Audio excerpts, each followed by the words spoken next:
Hello everyone, welcome to Tony Talks. Yeye Kudi jáde láti wá recap gbogbo nǹkan tó ṣẹlẹ̀ sí Wunmi, the interview, gbogbo nǹkan tó sọ, just in a brief form video. Ẹ jẹ́ ká jọ enjoy Yeye Kudi Courtroom. Thanks for watching. Till I'll see you in our next video. Stay safe, stay blessed. I love you all. Bye. Korodu, and they will be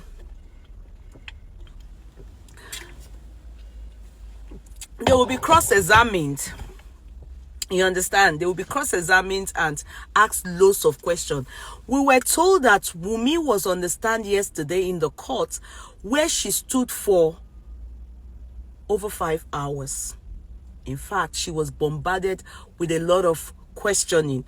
It's not simply the questions that you would think, oh, she was asked out of point questions by, the lawyer, and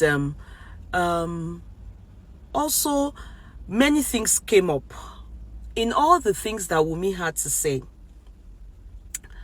as the public, we questioned a lot of things. Now, Wunmi said in the courtroom that, so in the courtroom, she mentioned, one, Muhbad had an issue with Prime. In fact, that the issue was actually not between Muhbad and Prime Boy, but was between Prime and Adura. Okay? Now, for some reason, she said Muhbad and Prime Boy said Muhbad was rude to him. Sorry, that Adura was rude to him. And then, for some reason, it got to be the fight between Muhbad and Prime. That's what Wunmi said. Okay, then they ensued in a fight. She ran out to call from the car to call people to come and help her.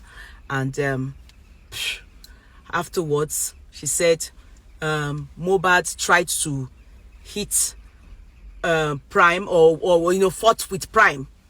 But the police told us a different thing. The police told us that Muhbad, in punching Prime, missed the punch and hit his hand, crashed his hand into the car glass.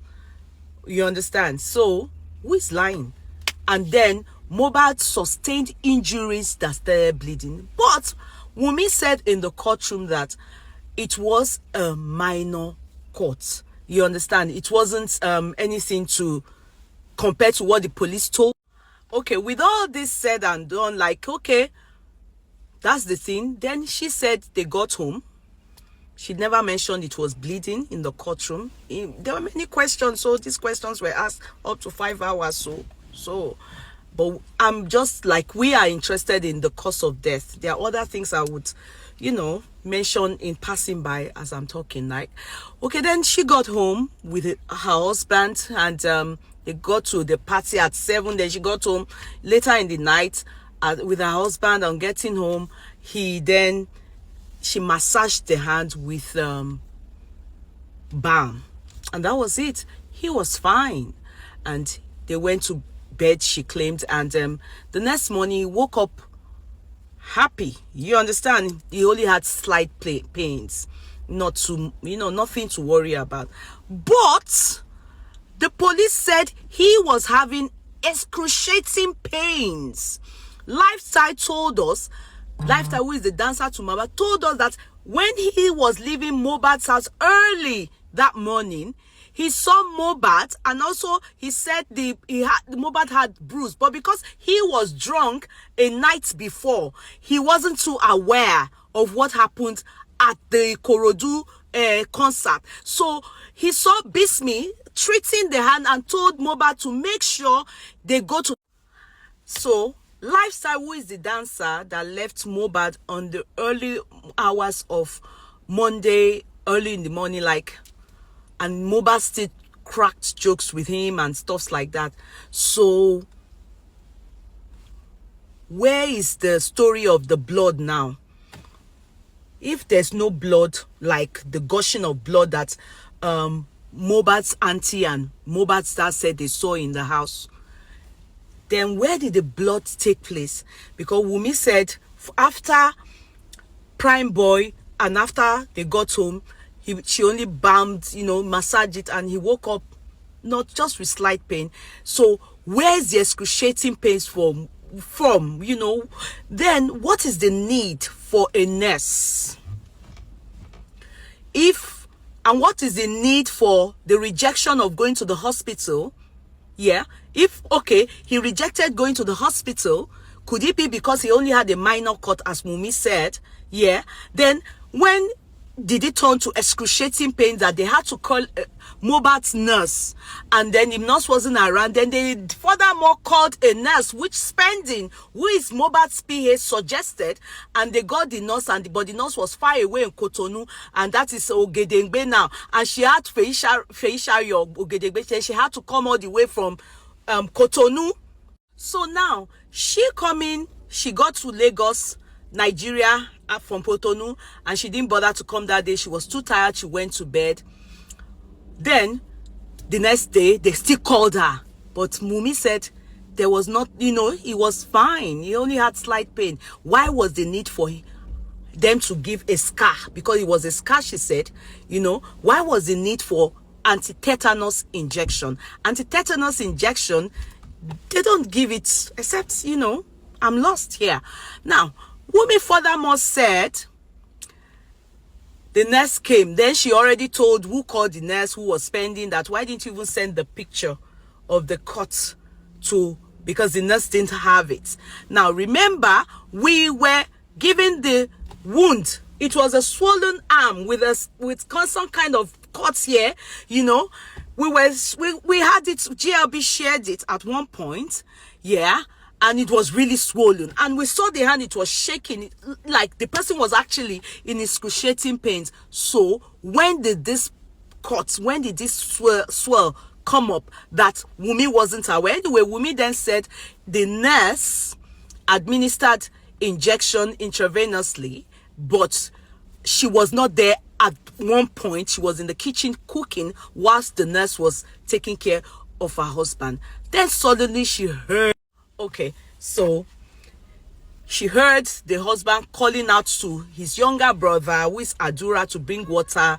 He was feeling, you know, I think agitated now after the intravenous injection, and the nurse told, you know, she said, you know, it was kind of confusing. Then she said he pee on his body, he vomited, but at one point she said he went to the toilet to do that, but you know, anyway, she ran out for help, blah blah blah, many things. The story became very confusing from there. She had many things loaded to say. At one point she said he was declared in the hospital with one person as you know, dead, but at the point she said she was on the Okada, she followed, and at one point, you know, the story is all over the place. But the question is, why did they need to call a nurse when it was a scar?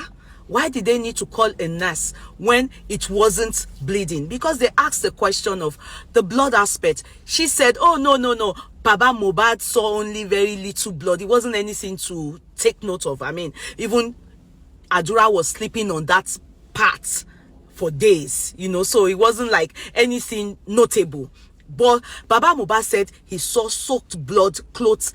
Yeah, Muhbad's younger sister said she saw blood here and there, but because at that time she was just, you know, newly breathing, at least her husband just died, they did.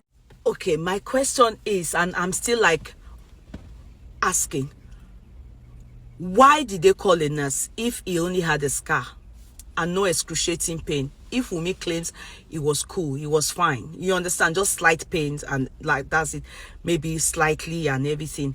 Oh, okay, the way she sounded, okay, but Prime said he never had a fight with Muhbad.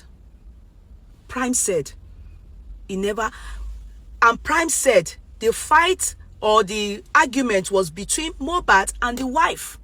He didn't know what was happening. You understand? His own concern was, Muhbad, don't come down from the car to go and confront these area boys, because he saw that Muhbad was high.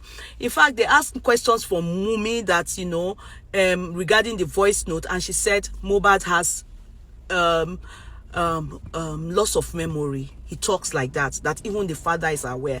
But so far so good. The father have not mentioned to us that Muhbad has mental problem.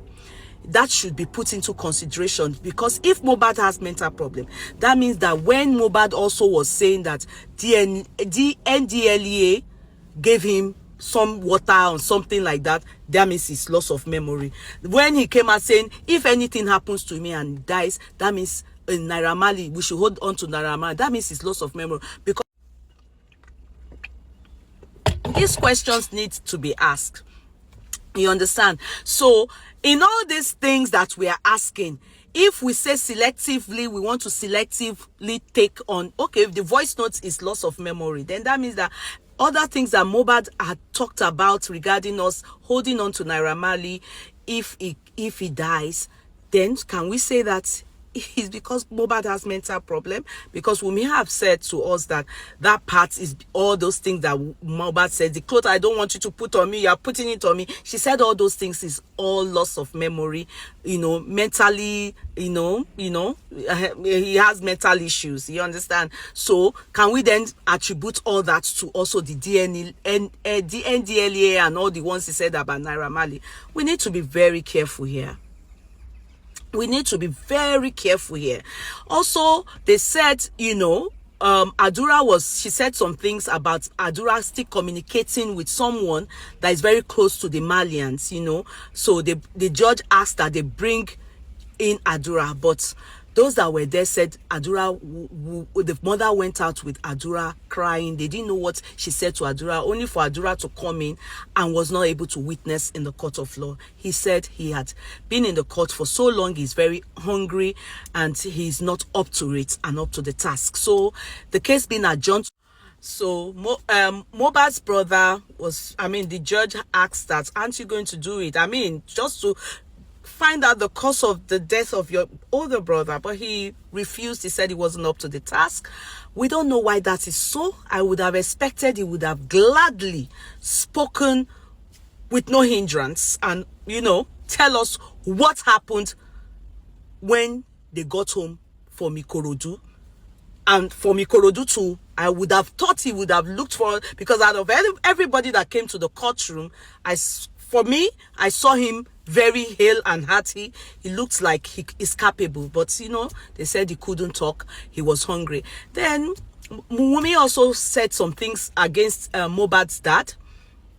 That the reason why Muhbad's dad doesn't like her is because during Muhbad's lifetime, Muhbad's father used to come with girlfriend to the house, and because she reported it to her husband, that's the reason why Muhbad's dad doesn't like her, and that she has good rapport with the stepmother of Muhbad, but the girlfriend, and that he comes with numerous girlfriends to the house. And also she mentioned stuff like he wanted Liam's placenta after birth, and because Muhbad's father wanted Liam's placenta.